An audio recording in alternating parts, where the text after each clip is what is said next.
Arestado ang isang lalaki na nanggahasa at nakabuntis umano sa kanyang menor de edad na pamangkin.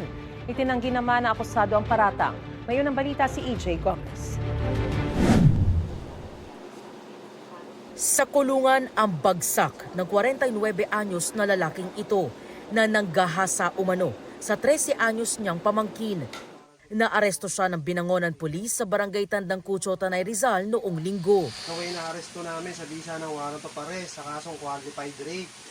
Ayon sa pulisya, Enero noong nakaraang taon nangyari ang umano'y panggagahasa sa menor de edad na biktima. Nangyari ito nung bumisita itong suspect sa bahay ng biktima dyan sa Binangonan. Then for a while, nabuntis yung biktima. And doon nag-file sila ng complaint against the suspect. At nung nalaman ng suspect na nag-file ng complaint sa pulis, ito ay nagtago, no?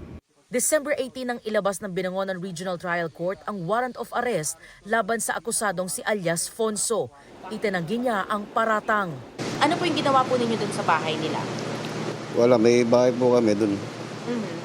Tapos wala, yun, nagpahinga lang, wala na po. This is the first time na na-commit siya ng rape. But yun nga, dahil since kamag-anak at saka minor, ay qualified rape yung kinasasangkutan niyang kaso at ang ano ng korte is no bail.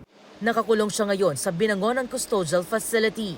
Ito ang unang balita. EJ Gomez para sa GMA Integrated News.